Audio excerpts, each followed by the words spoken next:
ഈ ലൈവത്തോണിന് വേണ്ടി നമ്മൾ തെരഞ്ഞെടുത്ത ദിവസം തന്നെ നമ്മുടെ വന്ദേ മാതരത്തിന്റെ 150-ാം ജയന്തി ദിനമാണ്. 150 വർഷങ്ങൾക്ക് മുമ്പ് ഈ ദിവസമാണ് വന്ദേ മാതരം രചിക്കുന്നത്. പിന്നീട് നമുക്കറിയാം ഭാരതത്തിന്റെ സ്വാതന്ത്ര്യ സമര പോരാട്ടത്തിൽ ആവേശമായി മാറിയ ആ വന്ദേ മാതരം രചിക്കപ്പെട്ടിട്ട് 150 വർഷം തികയുമ്പോൾ ഈ ദിവസം നമ്മൾ മറ്റൊരു പോരാട്ടത്തിന് അഗ്നി പകരുന്ന ദൈവത്തോണായി ഈ ദിനം തന്നെ തെരഞ്ഞെടുത്തു. അന്ന് ഈ സ്വാതന്ത്ര്യ സമരത്തിന്റെ രണാങ്കണത്തിലേക്ക് എടുത്തു ചാടാൻ നമ്മുടെ ധീരദേശാഭിമാനികളെ പ്രേരിപ്പിച്ച പ്രധാന ഘടകങ്ങളിൽ ഒന്ന് ഈ ഗാനമായിരുന്നു. ആ പാട്ട് കേൾക്കുമ്പോൾ സത്യം പറഞ്ഞാൽ ഇപ്പോഴും നമുക്കൊക്കെ ആവേശമാണ്. യെസ്, അതേ ആവേശത്തോടു കൂടി തന്നെ നമ്മൾ ഈ ലൈവത്തോണിൽ ഈ ഞെട്ടിക്കുന്ന കാഴ്ചകൾ തീർച്ചയായും അധികാരികളെ ഇതൊന്ന് കാണും, ഇതൊന്ന് പരിഹരിക്കും. ഗൗതം, ഈ പമ്പാ സംഗമം ആളില്ലാ സംഗമം ആയിരുന്നിട്ട് പോലും ഇത് പൂർത്തിയായ സമയത്ത് സമാപന വേളയിൽ മന്ത്രി വാസവൻ പറഞ്ഞത് ഇതാ എല്ലാം കഴിഞ്ഞു കേട്ടോ, എല്ലാം ഈ ഇതാ സമഗ്രമായ വികസനത്തിലേക്ക് പോവുകയാണ്, ഇനി ഒന്നും പേടിക്കേണ്ട. 7 കോടി മുടക്കി, അതില്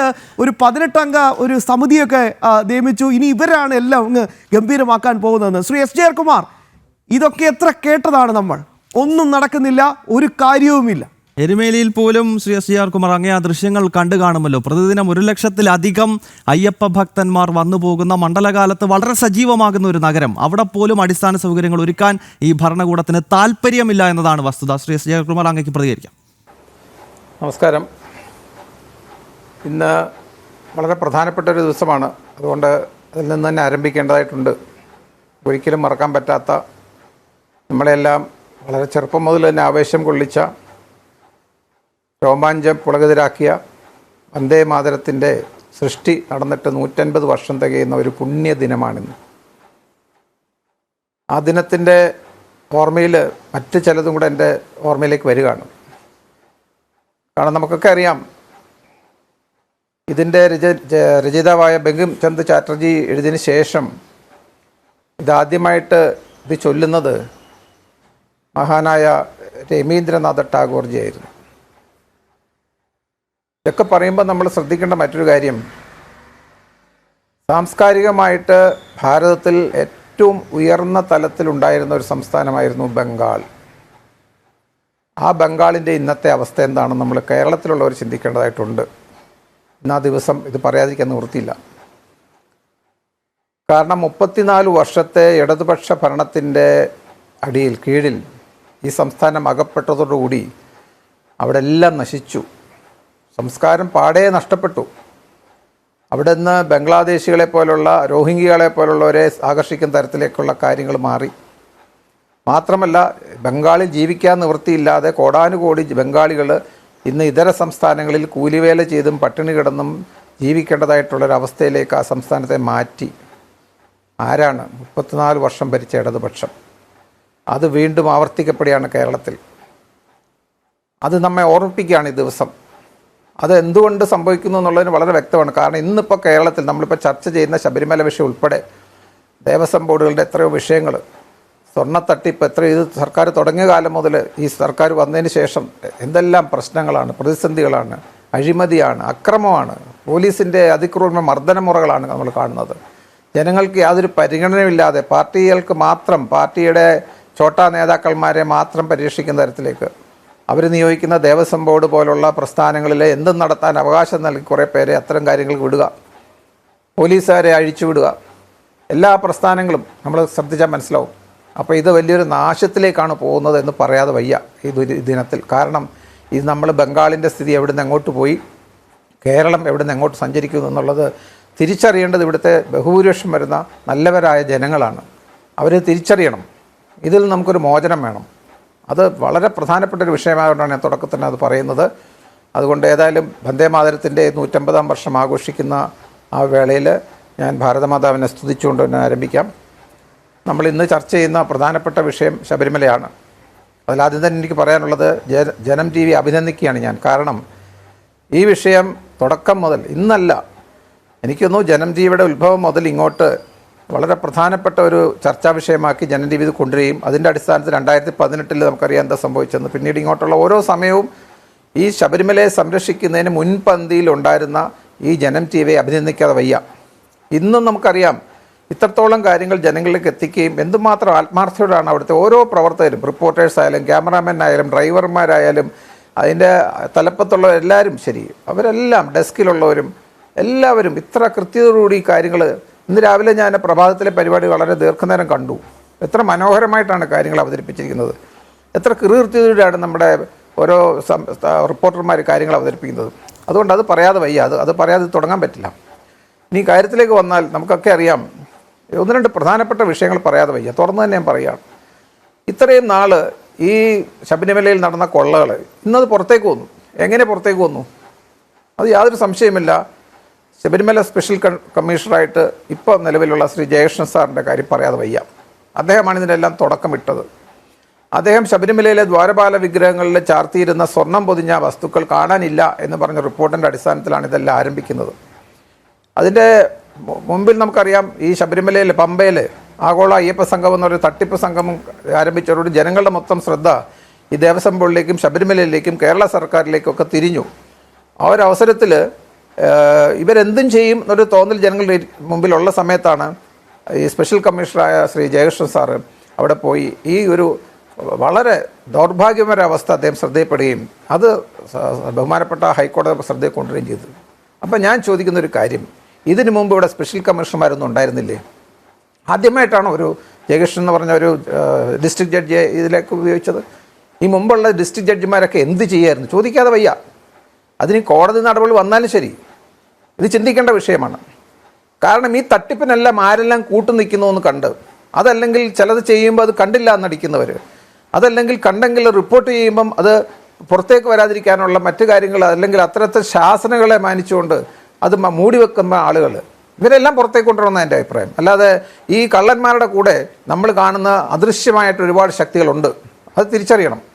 അപ്പം നമുക്കറിയേണ്ട പ്രധാനപ്പെട്ട ഒരു വിഷയമാണ് ഈ 2019, ഇനി അതിന് മുമ്പുണ്ടോ എന്നുള്ളത് നമുക്കറിയില്ല. കാരണം ഇപ്പോഴത്തെ ഒരു അന്വേഷണത്തിൻ്റെ ഭാഗമായിട്ട് കോടതി സുവമോട്ടോ കേസെടുക്കുകയും അത് ആദ്യമേ ദേവസ്വം വിജിലൻസെ കൊണ്ട് അന്വേഷിപ്പിച്ചു. അതിലെ ധാരാളം കൃത്രിമങ്ങൾ നടന്നു എന്ന് പുറത്തേക്ക് വരുന്നു. പക്ഷേ അതെല്ലാം റിപ്പോർട്ട് ചെയ്യപ്പെട്ടിട്ടുണ്ടെന്ന് നമുക്ക് ഇന്നലെ തന്നെ ജൻ ടി വിയിലെ വാർത്തകളിൽ ഞാൻ മനസ്സിലാക്കി. അതിൽ പല മീഡിയകളും അത് ചർച്ച ചെയ്തു. കാരണം ഇതിനു മുമ്പ് തന്നെ അവിടെയുള്ള പല ഉദ്യോഗസ്ഥന്മാരും ഒക്കെ അവരാണിപ്പം നമ്മുടെ പല ചർച്ചകളിലും പങ്കെടുത്തുകൊണ്ടിരിക്കുന്നത്. അവരൊക്കെ അതാത് സമയങ്ങളിൽ ഇത്തരം കാര്യങ്ങൾ സഭയോട് നടക്കുന്നു ഇന്ന് ശ്രദ്ധയിൽ കൊണ്ടുവരുമ്പം അവരെ ശാസിക്കുന്നു. അതിലവർ വഴങ്ങുന്നില്ല എന്ന് കാണുമ്പം അവരെ സ്ഥലം മാറ്റുന്നു. അതിൽ നടക്കുന്നില്ല എന്ന് പറയുമ്പോൾ പിരിച്ചുവിടുന്നു. ഇത്തരത്തിലാണ് നടക്കുന്നത്. അപ്പോൾ ഇത് ഇത്രയും നടക്കണമെന്നുണ്ടെങ്കിൽ, ഈ കൊള്ള ഇത്രയും നടക്കണമെന്നുണ്ടെങ്കിൽ ധാരാളം പേരുടെ അറിവുണ്ടാവും. അത് തീർച്ചയായിട്ടും കേരള പോലീസിൻ്റെ, ഞാൻ അടുത്തൊരു ചോദ്യം ചോദിക്കുന്നത് ഈ കേരളത്തിലെ മുഖ്യമന്ത്രിയോടാണ് ചോദിക്കുന്നത്. നിങ്ങളുടെ കീഴിൽ പ്രവർത്തിക്കുന്ന ഇൻ്റലിജൻസ് വിഭാഗം ഉറങ്ങുകയായിരുന്നു കിടന്ന് ഇത്രയും നാൾ? എവിടെയായിരുന്നു നിങ്ങൾ? ഈ ശബരിമലയിൽ നമ്മളിപ്പോഴും ഈ കാര്യങ്ങൾ ശബരിമലയിലെ ദേവസ്വം ബോർഡും ജീവനക്കാരും അല്ലെങ്കിൽ ദേവസ്വം മന്ത്രിയിൽ മാത്രം ഒതുക്കുകയാണ്. ഞാൻ പറഞ്ഞത് അതല്ല. ഇന്ന് ഞാൻ ചോദിക്കുന്ന പ്രധാന ചോദ്യം, ഒന്ന്, ഈ മുൻ ശബരിമല സ്പെഷ്യൽ കമ്മീഷണർമാരെ ഉറങ്ങുകയായിരുന്നോ? അവരെന്തുകൊണ്ട് ഇത് കണ്ടുപിടിച്ചില്ല? പിന്നെ എന്തിനാണ് സ്പെഷ്യൽ കമ്മീഷണർ അവിടെ വെച്ചിരുന്നത്? അവരുടെ ചോദ്യം ചോദിക്കേണ്ടതായിട്ട് ആവശ്യമുണ്ട്. ഞാൻ ബഹുമാനപ്പെട്ട കോടതിയോടെയും ആവശ്യപ്പെടുകയാണ്, ബഹുജനങ്ങളെ ശ്രദ്ധയിൽപ്പെടുത്തുകയാണ്. കാരണം ഇന്നൊരു സ്പെഷ്യൽ കമ്മീഷണർ ആദ്യമായിട്ട് വന്നല്ല, ഇതിനു മുമ്പുണ്ട്. അപ്പോൾ അത് വളരെ പ്രധാനപ്പെട്ട ഒരു വിഷയമാണ്, നമ്മൾ മറന്നു പോകാൻ പാടില്ലാത്തൊരു വിഷയം. രണ്ടാമത് ഞാൻ ചോദിക്കുന്നത്, ഈ കേരള പോലീസിൻ്റെ ഇൻ്റലിജൻസ് എന്താ ചെയ്യുന്നത്? ഇവിടെ ഒരു ചെറിയൊരു മുറുക്കാൻകട നടത്തുന്ന ഒരുത്തന് എന്തെങ്കിലും ഒരു ചെറിയ തെറ്റ് കാണിച്ചാൽ ഉടനെ അവനെ പിടിക്കുകയാണ്. അതായത് ഈ എന്തോ പൊതിഞ്ഞു വരുന്ന ഒരു ടൊബാക്കോയുടെ സാധനം അവിടെ ഉണ്ട് നിറഞ്ഞ് അവൻ്റെ റെയ്ഡ് ചെയ്ത് അവൻ്റെ കട നശിപ്പിച്ച് അവനെ വഴിയാധാരമാക്കുന്ന കേരള പോലീസിൻ്റെ ഇൻ്റലിജൻസ് വിഭാഗം ഈ ശബരിമലയിൽ വർഷങ്ങളായിട്ട് നടന്ന സ്വർണ്ണക്കൊള്ള അതിന് കൂട്ടുനിൽക്കുകയായിരുന്നു. ഈ മന്ത്രി ഉൾപ്പെടെ, ഈ ഹോം മിനിസ്റ്റർ ഉൾപ്പെടെ, യാതൊരു സംശയം വേണ്ട. അപ്പോൾ അതുകൊണ്ട് അതൊന്നും കാണാതെ നമുക്ക് ഈ കാര്യത്തിലെ വിഷയത്തെ ചർച്ച ചെയ്തിട്ട് യാതൊരു കാര്യമില്ല. കാരണം അതിൻ്റെ ഗൗരവം വർദ്ധിച്ചുകൊണ്ടിരിക്കുകയാണ്. ഈ കോടതി പറയുന്നത് നമ്മൾ സശ്രദ്ധം വീക്ഷിച്ചാൽ കോടതിക്കൽ പരിമിതിയുണ്ട്. കാരണം അതിനെ വിമർശിക്കുന്നുണ്ട്. നമ്മൾ വേറൊരു കാര്യം കൂടെ ഞാൻ പറയാൻ ഉദ്ദേശിക്കുകയാണ്. ഈ വിഷയത്തിൽ ചർച്ചയ്ക്ക് വരുന്ന പല ആൾക്കാർ വഴിതിരിച്ചു വിടാൻ ശ്രമിക്കുന്നുണ്ട്. അത് നമ്മൾ ശ്രദ്ധിക്കേണ്ട ആവശ്യമുണ്ട്. കാരണം അവർ ചർച്ചയിൽ വരുമ്പോൾ ഈ ശബരിമലയ്ക്ക് അനുകൂലമായിട്ട് ഭക്തകളുടെ ഭാഗമായിട്ടാണ് അഭിനയിച്ചുകൊണ്ട് പറയുന്നുണ്ട്. ഞാൻ വളരെ ശ്രദ്ധിക്കുന്നുണ്ട് അവരുടെ ചില വാചകങ്ങളും അവരെങ്ങോട്ടാണ് കാര്യങ്ങൾ നീക്കുന്നതും. അതും ശ്രദ്ധിക്കേണ്ട വിഷയമാണ്. ഇത്തരത്തിൽ കോടതിയെ തന്നെ അവർക്ക് ചില പരിമിതികളുണ്ട്. അത് ഈ കോടതിയിൽ എത്രത്തോളം ഇടപെടുന്നത് ശരിയാണോ, അല്ലെങ്കിൽ കോടതിക്ക് ഇപ്പോൾ ഇടപെട്ട അത്രയും വിഷയം ചർച്ച ചെയ്യാനുള്ള, അല്ലെങ്കിൽ അത് അത്തരം വിഷയങ്ങൾ പുറത്തേക്ക് കൊണ്ടുവരാനുള്ള അധികാരമുണ്ടോ എന്നൊക്കെ ചോദിക്കുന്നവരൊക്കെ നമ്മുടെ ചർച്ചകളിലൊക്കെ പലയിടത്തും, ഞാൻ ജനത്തിൽ മാത്രമല്ല പറയുന്ന പല ചാനലും നമ്മൾ കാണുന്നുണ്ട്. ഇവരെല്ലാം നമുക്ക് ശ്രദ്ധിക്കേണ്ട ഒരു വിഷയം, ഇത് വലിയൊരു ഗൂഢ പദ്ധതിയാണ്.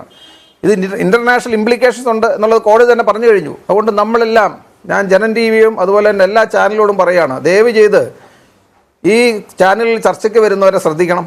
അവരെന്താണ് പറയുന്നത് നിങ്ങൾ ശ്രദ്ധിക്കണം. മാത്രമല്ല ചർച്ച വഴിതിരിച്ചു വിടാനായിട്ട് കാര്യം ചെയ്യരുത്. കാരണം ഈ നാട് നശിച്ചു പോകും. ഇത് ശബരിമലയുടെ മാത്രം വിഷയമല്ല, കേരളം തന്നെ ഇല്ലാതാവും. ഇവിടുത്തെ ആധ്യാത്മികപരം തറന്നു കഴിഞ്ഞാൽ ഇവിടെ എന്തും നടക്കും. ഇവിടെ അരാജക സൃഷ്ടിക്കാനുള്ള ശ്രമമാണ് ഇടതുപക്ഷ പാർട്ടികൾ ശ്രമിക്കുന്നത്. നമ്മൾ മറന്നുകൂടാ. അതിന് കൂട്ടായിട്ട് നിൽക്കുന്നവർ ആരൊക്കെയാണ്, എവിടെ വരെ പോകുന്നു എന്നുള്ളതാണ് സംശയം. അപ്പോൾ അത്ര അന്താരാഷ്ട്ര ബന്ധം വരെയുള്ള ഇതിന് എന്ത് സംഭവിക്കാം. അവരാരെയും പടച്ചുവിട്ട് പല വേഷങ്ങളും കെട്ടിച്ച് നമ്മുടെയൊക്കെ മുന്നിലേക്ക് കൊണ്ടുവരും. അതുകൊണ്ട് വളരെ ശ്രദ്ധിച്ചു വേണം ഈ കാര്യങ്ങൾ പോകാനായിട്ട്. എന്തായാലും കോടതിയുടെ പരാമർശത്തിൻ്റെ ഭാഗമായിട്ട് ഇന്ന് നമ്മൾ കാണുന്നത്, ഞാൻ നേരത്തെ പറഞ്ഞ പോലെ ഈ വളരെ വ്യാപകമായ തട്ടിപ്പ്, അത് അന്താരാഷ്ട്രം വരെ ബന്ധമുണ്ടോ എന്നൊക്കെയുള്ള കാര്യങ്ങൾ, അതുപോലെ തന്നെ ഓരോ ദിവസം ഉദ്യോഗസ്ഥന്മാരെ അറസ്റ്റ് ചെയ്യുന്നു. പക്ഷേ എന്തുകൊണ്ടാണ് ഈ കോടതി തന്നെ നിർദ്ദേശിച്ച് നമുക്കറിയാം, വേണ്ട 2 ആഴ്ച മുമ്പ് തന്നെ കോടതിയുടെ FIR ഇടണമെന്ന് പറഞ്ഞിട്ടുള്ള പഴയ ദേവസ്വം ബോർഡ് പ്രസിഡന്റ് ഈ വാസു, കൂടാതെ തന്നെ പത്മകുമാർ, അതുപോലെ തന്നെ ഇപ്പോൾ നിലവിലുള്ള ദേവസ്വം ബോർഡ് പ്രസിഡന്റിനെ ഇതിനു മുമ്പ് 5 തീയതിക്ക് മുമ്പ് നടന്ന കോടതി നിർദ്ദേശത്തിൽ വളരെ വ്യക്തമായിട്ട് പറയുന്നുണ്ട് അദ്ദേഹത്തിൻ്റെ നീക്കങ്ങൾ വളരെ ദുരൂഹമാണ്. കാരണം ഈ 2004 ഇത് കൊണ്ടുപോകാനുള്ള ശ്രമം നടത്തുകയും അതിലൊരു തിരുവാഭരണം കമ്മീഷണർ അതിലെഴുതി ഇത് പുറത്തേക്ക് കൊണ്ടുപോകേണ്ട ആവശ്യമില്ല, ഇത് നമ്മൾ സാധാരണഗതിയിൽ ഇവിടെ തന്നെ റിപ്പയർ ചെയ്യാവുന്നേ ഉള്ളൂ എന്ന് പറഞ്ഞ് എഴുതി ഒരാഴ്ച കൊണ്ട് അദ്ദേഹത്തെ തിരുത്തിച്ച് ഇത് വീണ്ടും സ്മാർട്ട് ക്രിയേഷനിൽ കൊണ്ടുപോകേണ്ട തരത്തിലേക്ക് ആക്കി എന്നൊക്കെ നമ്മൾ വായിച്ചു. അപ്പോൾ അത്ര ഗൗരവമുള്ള വിഷയം നടക്കുമ്പം ഇത് മേളിൽ ആരൊക്കെയുണ്ട്? ഇത് പെട്ടെന്നൊരു സുപ്രഭാതത്തിൽ ഉദിക്കുന്ന കാര്യമല്ലല്ലോ. ഇതിനെല്ലാം പിന്നിൽ നമുക്കറിയാം സ്മാർട്ട് ക്രിയേഷൻസ് അവർ തുടർച്ചയായിട്ട് പണ്ട് പറഞ്ഞുകൊണ്ടിരുന്നത് ഈ ഞങ്ങൾക്ക് ഇതൊന്നും ബന്ധമില്ല, ഞങ്ങൾക്ക് അവിടെ പ്ലേറ്റിംഗ് മാത്രമേ ഉള്ളൂ, ഒരു പുതിയ വസ്തുവിൽ പ്ലേറ്റ് ചെയ്യത്തേ ഉള്ളൂ, പഴയ വസ്തു റിപ്പയറിംഗ് ഇല്ല, ഉരുക്കലില്ല എന്നൊക്കെ പറഞ്ഞവരെല്ലാം ഉൾപ്പെട്ടിട്ടുണ്ട്. പക്ഷേ അവരെ എന്തുകൊണ്ട് ഇതിനകത്ത് പെടുത്തുന്നില്ല അതെനിക്ക് ഇപ്പോഴും മനസ്സിലാവുന്നില്ല. സ്മാർട്ട് ക്രിയേഷൻസിനെ അവരുടെ വക്കീലാണ് എന്ന് പറഞ്ഞത്. ഈ നമ്മുടെ ചാനൽ ഉൾപ്പെടെ ജനം TV ചാനൽ ഉൾപ്പെടെ പല ചാനലുകളിലും ഞാൻ കേട്ടു. അവർ വക്കീൽ പറയുന്നു ഈ നമുക്കൊരു മാർഗരേഖയുണ്ട് സ്മാർട്ട് ക്രിയേഷൻസ്, നമ്മൾ പുതിയ വസ്തുവിൽ പ്ലേറ്റ് ചെയ്യത്തേ ഉള്ളൂ, പഴയ വസ്തു സ്വീകരിക്കത്തില്ല എന്ന് പറഞ്ഞവർ ഇതിനെല്ലാം കൂട്ടുനിന്നു. ഇപ്പോഴും അവരെ ഇതിനകത്തൊന്നും കാണാനില്ല. അപ്പം ഞാൻ പറഞ്ഞത് ഇത് വലിയ ബന്ധങ്ങളുണ്ട്. ഞാൻ നേരത്തെ പറഞ്ഞ പോലെ ഈ ഇത്രയും വർഷമായിട്ട് അവിടെ നടന്നിട്ട് ഇപ്പം തന്നെ 2019 നമ്മൾ ഈ ദ്വാരപാല വിഗ്രഹത്തിൻ്റെ വിഷയമായിരുന്നു പറഞ്ഞെങ്കിൽ അതിനൊരു പടി പുറകോട്ട് പോയിട്ട് എനിക്കൊന്ന് മാർച്ച് മാസത്തിൽ അവിടുത്തെ വാതിലുകൾ തന്നെ കൊളകി കൊണ്ടുപോയത് അന്നേരം ഈ റിപ്പോർട്ട് പറയുന്നില്ല, ദേവസ്വം വിജിലൻസ് റിപ്പോർട്ട് ചെയ്യുന്നില്ല. ഈ മുൻപുണ്ടായിരുന്ന സ്പെഷ്യൽ കമ്മീഷണർമാരുടെ മുൻപിൽ ഇതൊന്നും വന്നില്ല. ഇത് ഇളക്കിക്കൊണ്ട് പോവുകയൊക്കെ ചെയ്തപ്പോൾ ഇവരൊക്കെ എവിടെയായിരുന്നു? ഈ ദ്വാരപാല വിഗ്രഹത്തിൽ ഈ 2019 ജൂലൈയിലാണ് കൊണ്ടുപോയെന്നാണ് പറയുന്നത്. ഇത് കൊണ്ടുപോയി ദ്വാരപാല വിഗ്രഹത്തിനുണ്ടായ സ്വർണം മൂടിയിരുന്ന ഒറിജിനൽ അതവിടെ നിന്ന് മാറ്റിയപ്പോൾ ഇവരെന്തുകൊണ്ട് റിപ്പോർട്ട് ചെയ്തില്ല? അപ്പോൾ അതിനവിടെ ധാരാളം പേര് ഇതിന് ഉൾപ്പെട്ടിട്ടുണ്ട്. മാത്രമല്ല ഏറ്റവും കൂടുതൽ നിയമം അറിയേണ്ടവരാണ് അവിടുത്തെ സ്പെഷ്യൽ കമ്മീഷണറായിട്ട് വരുന്ന ആൾ. കാരണം വെച്ചാൽ അവർ കോടതി നിയോഗിക്കപ്പെട്ടവരാണ്, അവർ ലോ പഠിച്ചിട്ട് ജഡ്ജിമാരായിട്ട് ഡിസ്ട്രിക്ട് ലെവലിൽ വരുന്നവരാണ്. അവരെന്തുകൊണ്ട് ഇത് നോട്ട് ചെയ്തില്ല? അതായത് ഈ ശബരിമലയിലെ മാനുവൽ അനുസരിച്ച്, ദേവസ്വം മാനുവൽ അനുസരിച്ച് പുറത്തേക്ക് കൊണ്ടുപോകാൻ പാടില്ല എന്ന് പറയുമ്പോൾ ബാക്കി ഒന്നും ചിന്തിക്കണ്ട, ഇത് മോഷ്ടിച്ചുകൊണ്ട് പോയെന്നോ അല്ലെ സ്വർണ്ണം ഉരുക്കാനാണെന്നോ ഒക്കെ അവിടെ നിൽക്കട്ടെ. ഇത് അഴിച്ചുകൊണ്ട് പോകാൻ പോലും അനുവാദമില്ല, ആ സമയത്താണ് ചെയ്യുന്നത്. അപ്പം ഞാൻ പറയുന്നത് ഇത് വളരെ ദുരൂഹതയുണ്ട്, ഇത് വളരെ ശ്രദ്ധിച്ച് കൈകാര്യം ചെയ്യണം. അതുകൊണ്ട് തീർച്ചയായിട്ടും നമ്മളൊക്കെ ആവശ്യപ്പെട്ട പോലെ വേറൊരു കാര്യം കൂടി ഇന്നലെ ഞാൻ കണ്ട് ശ്രദ്ധിച്ചത് കോടതിയുടെ 5 തീയതിയിലത്തെ തീർച്ചയായും ആ പോയിന്റ് കൂടി ഒന്ന് ദയവായി പൂർത്തിയാക്കും. ദയവായി പറയും. അല്ല, ഞാൻ പറഞ്ഞു വന്നൊരു കാര്യം പ്രധാനപ്പെട്ട ഒരു കാര്യമാണ് ഞാൻ പറയാൻ ഉദ്ദേശിക്കുന്നത്. ഈ ദ്വാരപാല വിഗ്രഹത്തിൽ ഈ കോടതിയുടെ അനുവാദം അല്ലാതെ ഇപ്പോൾ ഈ പുതിയ ദേവസ്വം മന്ത്രിയുടെ കീഴിൽ നമ്മൾ സെപ്റ്റംബർ മാസം തുടക്കത്തിൽ അഴിച്ചുകൊണ്ട് പോയപ്പോൾ കോടതിയുടെ ബഹുമാനപ്പെട്ട കോടതി നിർദ്ദേശിച്ചനുസരിച്ച് അത് ഉടനെ 24 മണിക്കൂർ തിരിച്ചു കൊണ്ടുവന്ന് പറഞ്ഞു. അപ്പോഴാണ് അവർ പറയുന്നത് 3 ദിവസം കഴിഞ്ഞ് പറയുന്നത് ഉരുക്കി പോയി കൊണ്ടുവരാൻ പറ്റില്ല എന്നൊക്കെ പറഞ്ഞ വസ്തു പിന്നീട് അത് ഉരുക്കി കഴിഞ്ഞ മാസം കൊണ്ട് അവിടെ സ്ഥാപിച്ച് നമുക്ക് കണ്ടു. നമ്മൾ അന്ന് ഞാൻ ജനം TV പ്രതികരിച്ച ഒരു പ്രധാനപ്പെട്ട വിഷയം നിങ്ങൾക്ക് നിങ്ങളുടെ ആർക്കൈവ്സിലുണ്ടെങ്കിൽ നോക്കാം. അത് ഞാൻ പ്രത്യേകം ഒന്ന് പറഞ്ഞൊരു വിഷയമുണ്ട്. അത് തൊണ്ടി മുതലാണ്, ഒരു കാരണവശാലും അവിടെ കൊണ്ട് പിടിപ്പിക്കാൻ പാടില്ല. അതിന് ഫോറൻസിക് സ്റ്റഡി നടത്തണം. അത് ഞാൻ വളരെ വ്യക്തമായിട്ട് പറഞ്ഞൊരു വിഷയമാണ്. അതല്ലാതെ എങ്ങനെയാണ് തൊണ്ടി മുതലായിട്ടൊരു വസ്തു, ഈ കൊണ്ടുപോയ വസ്തുവാണ് തിരിച്ചു വന്നത്? കാരണം ഇതിൻ്റെ ഒറിജിനാലിറ്റിക്ക് ഒരു വാല്യൂ ഉണ്ട്. അതാണ് ഇന്നലെ കോടതി പറഞ്ഞത്. അതിലേക്കാണ് ഞാൻ വരുന്നത്. ഈ ശബരിമലയിലോ അല്ലെ ഏത് ക്ഷേത്രമായിട്ടോ അല്ലെ ഏത് പുരാവസ്തു ആയിക്കോ, ക്ഷേത്രം മാത്രമല്ല, അതിനൊക്കെ അതിൻ്റെ ഒരു വേറൊരു വാല്യൂ ഉണ്ട്. ആ വാല്യൂ ടാഞ്ചിബിൾ അല്ല, നമുക്ക് കണ്ടാൽ അറിയാവുന്ന വാല്യൂ അല്ല, അല്ലെ തൂക്കിയെടുക്കാൻ മനസ്സിലാക്കുന്ന വാല്യൂ അല്ല, അല്ലെ മാർക്കറ്റിലെ വിലയല്ല. അത്തരം കാര്യങ്ങൾ നടന്നിട്ടുണ്ടെന്ന് ഇന്നലെ കോടതി പറയുന്നു. കൂടാതെ കോടതി വീണ്ടും എനിക്ക് വളരെ സന്തോഷം തോന്നി. ഈ 2 കാര്യങ്ങളും അന്ന് ഞാൻ സൂചിപ്പിച്ച കാര്യമായിരുന്നു. കാരണം ഇതിൻ്റെ ഒറിജിനാലിറ്റി മനസ്സിലാക്കണം, അതിൻ്റെ ഫോറൻസിക് സ്റ്റഡി നടത്തിയിട്ട് ഈ കോയ സാധനം തിരിച്ചു വന്നത് അത് നടത്തണം. രണ്ടാമത് ഈ തൊണ്ടി വസ്തു ഞങ്ങളോട് പിടിപ്പിച്ചു, അത് സയൻറ്റിഫിക് സ്റ്റഡി വേണം എന്നുള്ളത് വന്നിട്ടുണ്ട്. അതുകൊണ്ട് തീർച്ചയായിട്ടും കോടതി ഇന്ന് ഇത്തരം ഇടപെടലുകൾ ഇല്ലായിരുന്നെങ്കിൽ എന്തായിരുന്നു ഭക്തൻ്റെ സ്ഥിതി? അപ്പോൾ അതുകൊണ്ട് തീർച്ചയായിട്ടും നമ്മൾ ഈ വിശാലമായ കാര്യങ്ങൾ വളരെ ശ്രദ്ധയോട് കൈകാര്യം ചെയ്യേണ്ട വിഷയമാണ്. ഈ നാടിനെ ഇല്ലാതാക്കുന്ന ഒന്നും നമ്മുടെ സനാതനത്തെ ഇല്ലാതാക്കാൻ ശ്രമം നടത്തുന്ന ഒരു സർക്കാരാണ് ഇവിടെ ഭരിക്കുന്നവർക്ക്. ബംഗാളിന് എന്ത് സംഭവിച്ചു എന്ന് ഞാനിപ്പോൾ പറഞ്ഞതേ ഉള്ളൂ. അതുപോലൊപ്പം തന്നെ ഞാൻ പറഞ്ഞത് ശബരിമല വിഷയം മാത്രമല്ല, എല്ലാ കാര്യത്തിലും ഇതേ നടപടിയാണ് ഈ സർക്കാർ എടുത്തുകൊണ്ടിരിക്കുന്നത്. വർഷാവർഷങ്ങളായിട്ട് നമ്മൾ നിരന്തരം പറഞ്ഞ് നമ്മൾ മടുത്തു, നമ്മളെ അടുപ്പിക്കുന്നില്ല. പിന്നെ ഒറ്റ കാര്യം കൂടെ പറഞ്ഞാൽ ഈ അവസരത്തിൽ, കാരണം ഇപ്പോൾ ശബരിമലയിലൊക്കെ കാര്യം ഞാൻ കേട്ടു, അതുപോലെ ശബരിമലയിലുള്ള മുന്നൊരുക്കങ്ങൾ നടന്നിട്ടില്ല എന്നൊക്കെ പറയുന്നുണ്ട്. പക്ഷേ ഞാനൊരു കാര്യം പറയട്ടെ, ഞാനിതിനെ കാണുന്നത് ഈ വർഷം ഇവരെല്ലാം തലയും മുണ്ടിട്ട് നടക്കേണ്ട അവസ്ഥയായിരുന്നു. ഒന്നിച്ചു കൂടാനോ സംസാരിക്കാനോ ഫോൺ ചെയ്യാൻ പോലും പേടിയായിരിക്കുമെന്ന് എനിക്ക് മനസ്സിലായിട്ടുണ്ട്. കാരണം വെച്ചാൽ അവരെല്ലാം വാച്ച് ചെയ്യപ്പെടുന്നുണ്ട്. ഇപ്പോൾ അത്തരൊരവസ്ഥയിൽ അവർക്ക് കൂടിയാലോചനകളും കാര്യങ്ങളും നടത്താൻ സാധിച്ചില്ല. പക്ഷേ മുൻ വർഷങ്ങളിൽ ഇവരെല്ലാം കൂടിയാലോചിച്ച് എന്തെങ്കിലും സംഭവിച്ചിട്ടുണ്ടോ? ഈ അടിസ്ഥാന സൗകര്യത്തിൽ എന്തെങ്കിലും മാറ്റം? ഇവർ കൂടിയാലോചന യോഗം നടത്തി അതിലും കുറച്ച് പണം എഴുതിയെടുക്കും, കുറേ പേരെ കൂട്ടും, അതിന് പത്രപ്രസ്ഥാനം നടത്തും എന്നല്ലാതെ ഈ ശബരിമലയെ സംബന്ധിച്ചിടത്തോളം ഈ കഴിഞ്ഞ കാലങ്ങളിലൊക്കെ നമ്മൾ കണ്ടതാണ്, എല്ലാം തെറ്റിച്ചാണ് നടക്കുന്നത്. ഏതെങ്കിലും ഒരു കാര്യത്തിൽ ഇവർ കൃത്യമായിട്ടൊരു കാര്യം നടത്താനായിട്ട് നമ്മളെല്ലാം അറിയുന്നുണ്ടോ? ഒന്നിലുമില്ല. അതുകൊണ്ട് തീർച്ചയായിട്ടും നമ്മൾ ശ്രദ്ധിക്കേണ്ട ഒരു വിഷയമുണ്ട്.